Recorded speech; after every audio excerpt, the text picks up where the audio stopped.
right, so as always, jump straight right into it, and we talk about the last episode that we've seen. Movie that we've seen. Yep, that's what I did mean. Last movie that we watched, which for this week was Halloween. So, what were your thoughts on Halloween, Nathan? Oh, what were mine? Yes. His nail was just in the couch. Focus! Sorry. Alright, so my overall thought on Halloween was, it was good, but it was nothing special. Yeah, I didn't see it as nothing special. I know a lot of people were like, ooh, great scary movie. I didn't really see it as a scary movie either. It was a thriller with some violence in it. I wasn't scared. It was a slasher movie. I guess. That's what it was. You've seen slasher movies before. Aren't they supposed to be scary? They are supposed to have a scary vibe, but they're not supposed to be or this one's not supposed to be truly terrifying. Okay, yeah, because I was not terrified. I know some people were saying they didn't want to go see it. Well, some people I was talking to because they were like, it's going to be too scary. And I'm like, it wasn't scary. Back in the day, it was probably scary, but now it's just a slasher, just known as a slasher movie that can be scary. Like, yeah, he's popping up out of nowhere. You know, got the scary soundtrack, that haunting soundtrack. Up out of nowhere. Like, you do the little camera pans and bam, he's there. Oh, okay. He just creepily, you just see him in the room, or, she's knocking at the door. He's too old for that. He is very old. Yeah, you got you look in the door, he ain't there, and then bam, he is there. Just that type of scare. So it's not supposed to be like Hereditary scary or... I don't even know what was happening in Hereditary. Hereditary. I wasn't scared, I was confused. Those are the good scary movies when you don't know what's going on. No, I want to be scared, not confused. The confusion can scare you. Nope, I was just confused. Like, why does my brain feel this way? It's terrifying. What's wrong with these people is what I was thinking. Okay. So, alright, let's dive into this movie. What do I have in these notes of mine? Maybe I should take notes in movies. Yeah, so you can see how hard it is. So I can have stuff to talk about. Sometimes I forget. Because we saw this, on Thursday? It was days ago. It was days ago. Alright, so first up, like you said, Michael Myers is old. Too old to be running around trying to kill people. He needs to sit his old butt down somewhere. Yeah, I want to see him do all that stuff without the mask on, just so I can see this old man. Right, just run around. With his crazy face with this balding hair and gray hair and committing these crimes. People's heads against walls and whatnot. Like, you too old for that. Yeah. So, we meet him at the prison, crazy house, wherever he was. Yeah, mental hospital. And then a little later in the movie, he escapes. I was kind of upset that they didn't show him escape from the bus, the transportation bus. I think it was so easy for him to escape. Because, what did the doctor say? Oh, he overtook the guard. There was a gate between him and the guard. How did he overtake the guard? I mean, I feel like, what's his name? The doctor? Probably helped him. Yeah, because, as this is, full spoilers. All types of spoilers. I feel like my hat prepared. mad crooked. I feel like my hat mad crooked. Focus. I am. I focus on make sure my hat not mad crooked. No, we focusing on the movies. But yeah, as you see later in the movie, the doctor wanted him to kind of go on this killing rampage and get to Laurie, who is Jamie Lee Curtis's character, because he wanted to see, I guess, what their whole situation, if that could help him. If they're codependent on each other, if he survives to kill her and she survives to outrun him or whatever. I don't know, that doctor sucked at his job. Yeah, he got to the real extreme. He really wanted to let this guy do all the stuff he needed to do so he could analyze it and see why he is the way he is. So he was a cuckoo doctor who took his job a little too seriously. Fired. So I think that he helped him escape. So if that is... And I thought they were going to mention that later in the movie, but they didn't. They really said nothing about his escape later on. So I thought they were going to say that later on in the movie that he helped him escape when the reveal that the doctor wasn't, a necessarily good doctor. Yeah. But when they didn't, then I went back to my initial thought was, okay, how exactly did he escape? And I would like to see him escape. Because if you're not showing me him escape because you're hiding a twist to the movie, fine. But if that twist was not going to be mentioned dealing with the escape, now I just feel like y'all missed a good opportunity to show something cool on screen. Maybe they just didn't care. They just said, we got to get him out so he can actually have a movie. I mean, I guess, but I mean, they probably think, all right, we all know he don't die really. He always escapes from something. Which I don't understand. He is just a human. He may be a strong human and a human incapable of having feelings towards anybody. All he's obsessed with is killing, but he's a person. You know them people who have. He's a person. If you get shot, you're supposed to die. Those people who have like some issues upstairs, they're kind of like they got superhuman strength. Some of them. That don't stop you from getting shot and dying. I'm just saying, you know how they used to say, like the kids who used to be in that what's that class that had a small amount of kids in it? Nathan, nope, not going there. Just That's saying, going. Those kids had superhuman strength, so I'm sure it carries over to adulthood. He wasn't one of those types of kids. He was just obsessed with murdering people. He was crazy. There was something wrong with him. He's not normal. Okay, but he also Maybe he wasn't that type of disabled. You need to go back and watch all the movies, because I'm pretty sure there's some details in there that give us, even though this one's only a direct sequel from the first one. Oh, it is? Yeah, that's why they... And what are all the other ones? All the other ones don't matter. They don't? That's why they made the joke in the movie. They was like, I heard that Laurie was actually Michael Myers' sister. And they was like, nah, that's just... And then they just made some joke, because in one of the later sequels, they turned into being brother and sister. So they eliminated all the sequels that came after the very first one. Oh, is that why they're saying he only killed 5 people? Yeah. I was like, how do they have like 4 movies and homie only killed 5 people? That don't make no sense. That's what Tony was saying. So I was like, yeah, they wiped out all those. Oh, see, I didn't know that. And I still don't think that he only killed 5 people in the first movie. He did not kill that many people in the first one. Seriously? Yes. Then why are they acting like he's the scariest man in the world? There are actual serial killers who've killed like 30 plus people. This dude's only killed 5. Although he did come out just guns a-blazing, killing people in this movie. Like, everybody he came across, they was about to die. We're going to talk about that. But back to what you said about him only killing 5 people. Because he killed his sister as a young child. So that was and you got to think it's of the area. When things happen in these little small areas and they become like urban legends that become true, then it sticks with everybody in the town. So he killed his sister at such a young age. He's in this prison, and then that person breaks out of jail to then proceed to kill more people in this town. Then it's a big deal for that area. I'm just saying, if you watch a lot of ID... Well, this town didn't watch ID. If you watch a lot of ID... You're sick. No, it's just a great channel. Investigation Discovery. It's an entertaining channel. It's a very entertaining no, just all the time. I can watch that all day. But if you watch that, there are plenty of small towns or people who came from small towns who still ended up killing way more than 5 people before they got caught. If they even did get caught. Well, they ain't have no cool mask on. So I don't know. It just seems like hearing that he was a lackluster serial killer to me. I wouldn't watch an ID show about someone who only killed 5. Ooh. Mind you, this movie was made in like the 70s, 80s. So back then that stuff wasn't... Everybody wasn't desensitized to this type of stuff. On ID who lived in the 70s and 80s. Yeah, but it wasn't plastered all over a TV show or in a channel for everybody to become accustomed to. I guess so, but like the people said in the movie, why are we tripping? He only killed 5.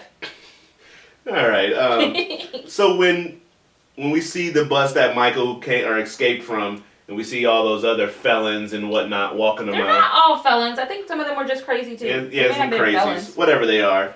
And then the father and son that were whipping through in the truck. These guys, they wanted to get hurt. I'm sorry, you see a prison bus on the side of the road. You see a bunch of loonies walking in circles on the road, chasing butterflies, some of them talking to themselves, and you gonna stop and talk to them? No. Yeah. I'm not, no. My father was very stupid. He was very dumb. I'm gonna keep driving and call the police and be like, hey, a prison bus broke down. Y'all should come check it out. I'm not stopping.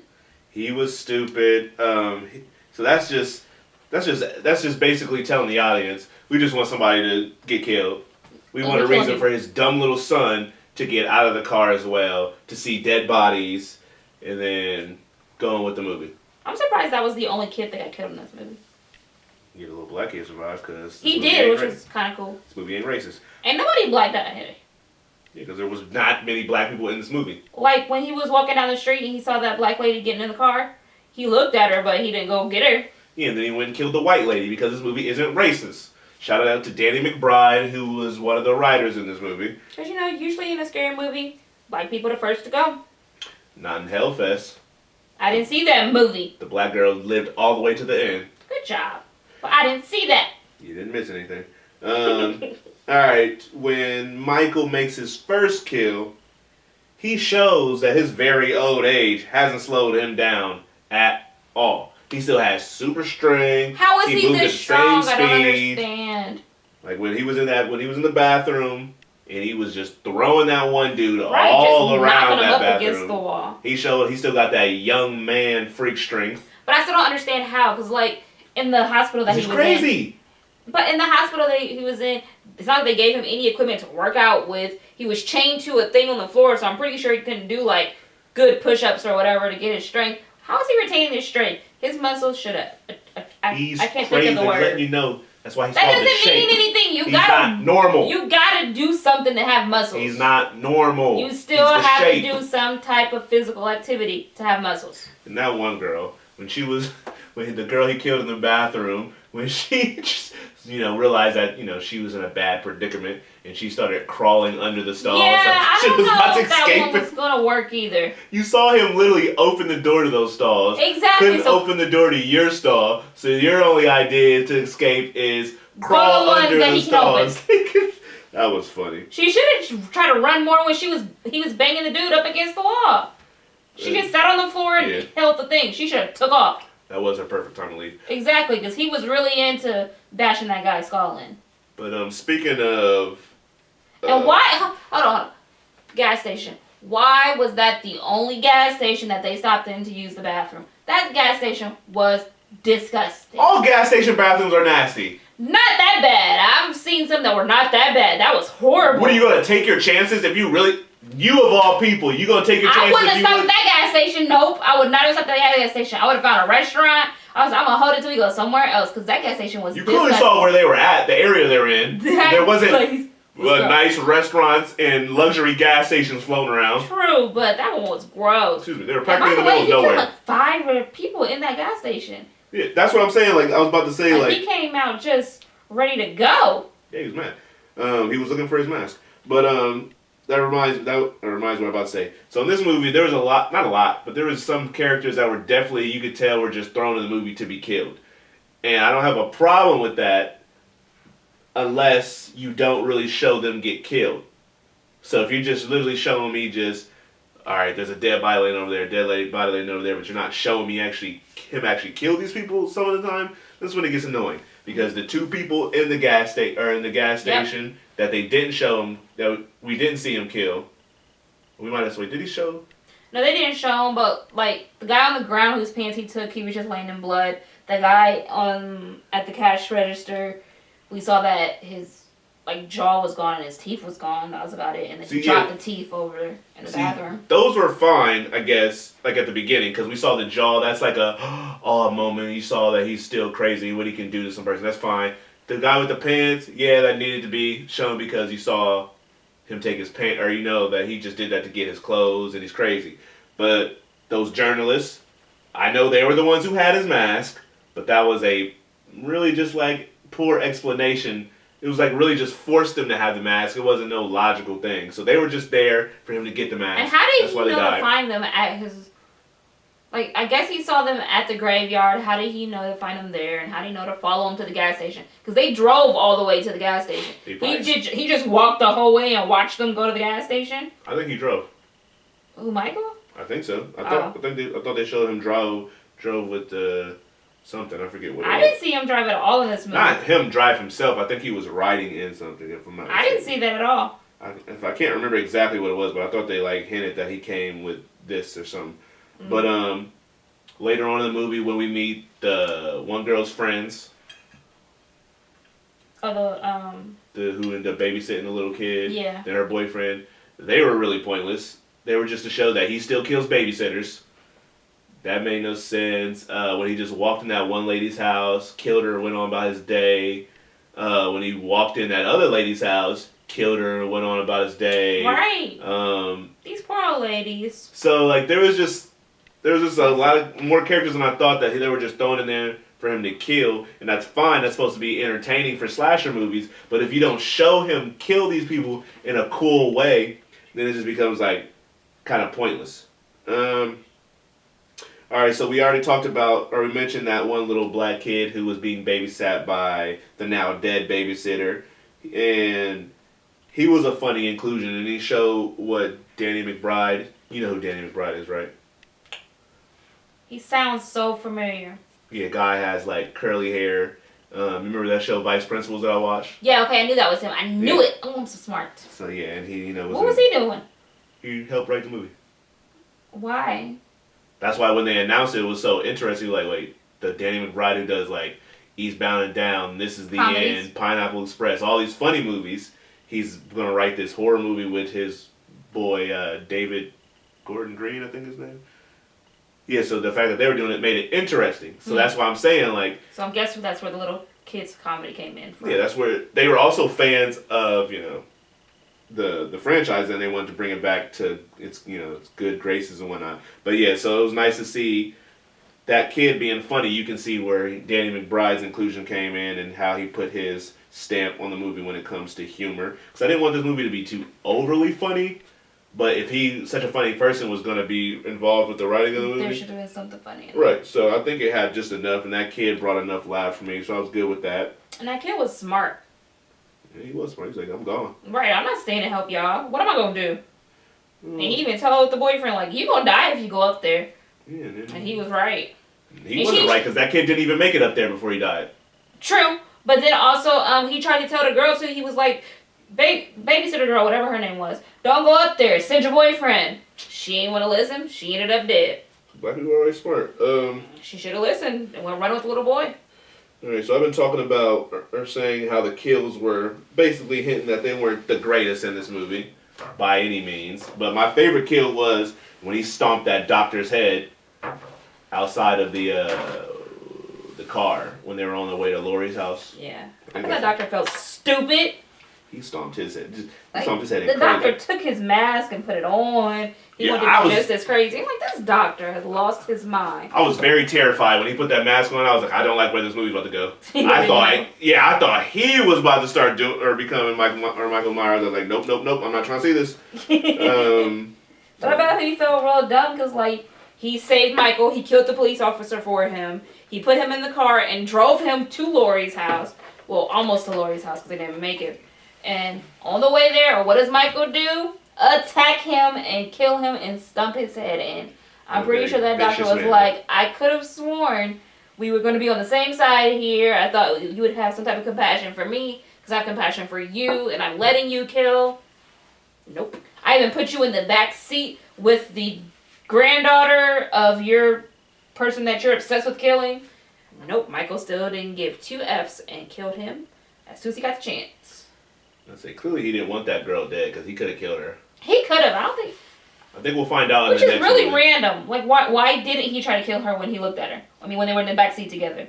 I think we'll figure out because this movie there is going to be a sequel. The only reason they didn't announce a sequel immediately because originally they wanted to shoot this movie back to back, but then it was like, let's slow our roll. What if this movie's not successful? So before the movie came out, they said if this movie was successful, they'll make a sequel. So this movie is very successful already. Is it?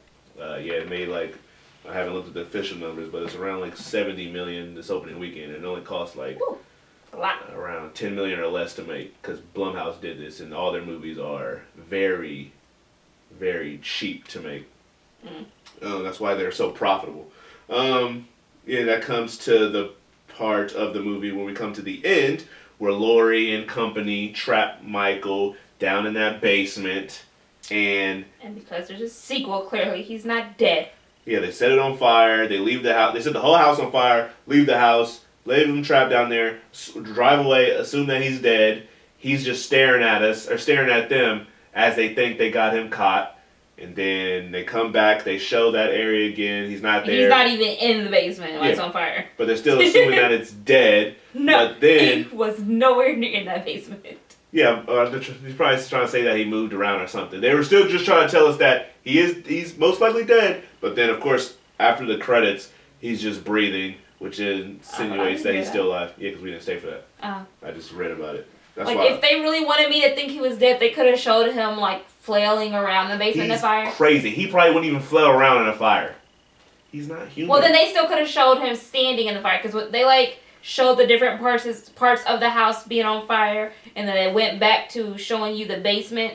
The basement looked empty. He didn't look like he was there at all. Yeah. I mean, that was probably them parts. So to me, I was like, he's not dead. Yeah, that's what that's what I'm saying. Like, they didn't do a good job trying to show us he was dead. Like, I get convincing us why they want to make it ambiguous if he's alive or not. But, like, for the characters that they're playing, it makes characters seem kind of dumb to not do things that are ensuring he's dead. If you shot him once, I would continue to shoot this thing. He got shot in the middle of the movie. He didn't seem like he got shot at all. Right, like, he keeps getting shot, and, like, but when her daughter shot him, he actually fell down, I think. And then he kept pushing. Yeah, but he fell down, but when he was on the ground, I would have just kept shooting. I would have shot him in his head, in his chest. I would have continued to shoot this man. They gotta make sequels. I know, but just believable-wise, like, as people, if I shoot a crazy killer down and he's laying on the ground, and I've seen him get up plenty of times before in the past, or my mom has told me plenty of times in the past that this guy seems to always keep living, I'm going to keep shooting. I'm not going to stop. And maybe they're too freaked out to do all that. I guess, because I would have kept going and then set him on fire. And then shot him some more. Yeah.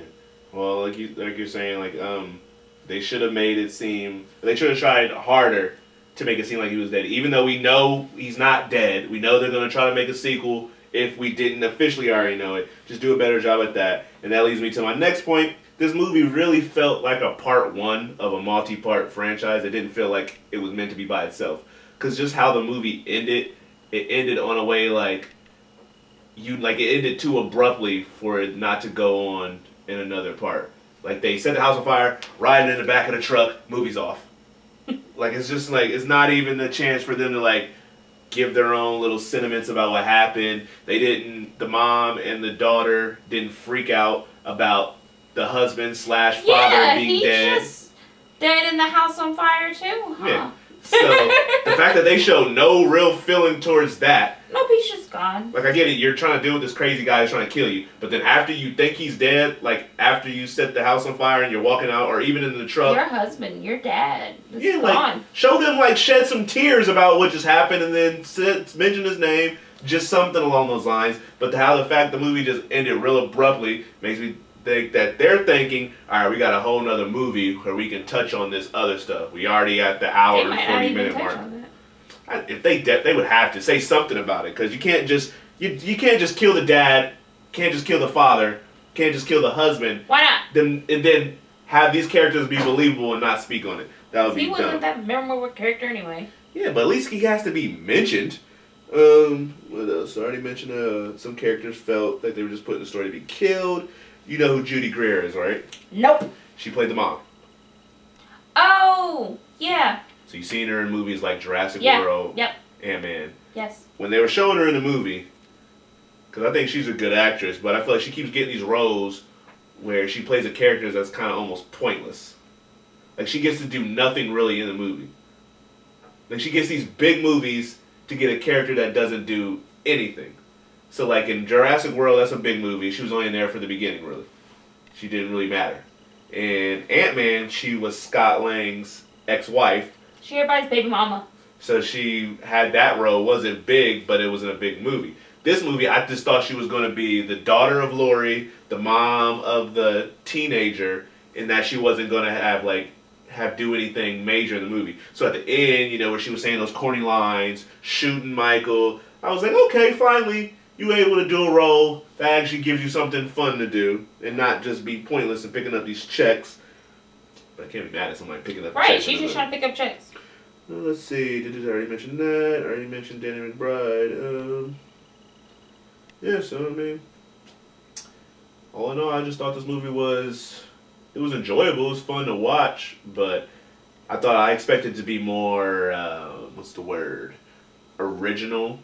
That's why when the doctor put that mask on, I thought that was a twist coming, and I was about to say, okay, y'all doing something different, but then I was also about to panic. So I was expecting some originality like that, but what I got was just a funnier, better version of all the crappy sequels that they tried to do. I don't For remember the sequels. yeah, you don't. I mean, the second one was alright. It was everything after that, like the one that didn't have Michael Myers in it. There was a sequel without him in it? Yeah, because it was back then. It was like Halloween 3. It was when they were about to try to make this like an anthology thing. It was about like witches and I think and just cults, and it just didn't work out. So they went immediately back to him in the fourth one. Oh, So, wow. yeah, so this just felt like a slasher movie done for 2018 that was good because it incorporated humor, lots of kills, but the kills weren't good enough for me per se, and the movie wasn't original enough. But I still enjoyed it. It was an okay movie, a little lackluster, but it was alright. Oh, lackluster. Okay, I wouldn't use that word at all. It wasn't something that like, ooh, I want to go see again. So that's what to me is lackluster. It's like, it was there. I could have waited to see it at home. Okay, all right. So that moves us on to or leads us to our rating system. Take these five famous couples that are ranked from 5 to 1. 5 being the best, 1 being the worst, and yeah, let's rate this movie. What are you giving Halloween 2018? And before you say this, only thing that confuses me about this title is the first Halloween was called Halloween. This Halloween is called Halloween, but they like to put it 2018 in parentheses. So if this is a sequel to Halloween, why are they both called Halloween? But anyways, so what are you rating this movie? Something you needed to touch on, something you felt passionate about. Yeah, just that doesn't make any sense. What if I cop the movies and I'm like Halloween? You gonna watch the legit sequel to Halloween or the meant to be sequel to Halloween? I'm gonna watch the meant to be sequel. All right, then grab Halloween. I don't know. Like I already got Halloween. I know. Grab the sequel, Halloween. What are you talking about? The first one's Halloween. See, you can just go back and forth. But what are you rating this movie? I need you to chill out a little bit, and alright? I need you to rate this movie. I need you to chill. You the one flipping out over the titles. Don't mind me. You tripping. What do you rate this movie? I was gonna rate it. I'm rating Adonis and Bianca. You over there tripping. You get my Gucci's wet. I'm about to get so mad. All right, so you're giving it okay. That's a 3. Yeah, a low one. A low one. All right, I'm also giving it Adonis and Bianca, but I won't give it like a low one. I just get a nice, solid, right in the middle, 3. So we both giving it an Adonis and Bianca. Shout out to Creed coming in November very soon.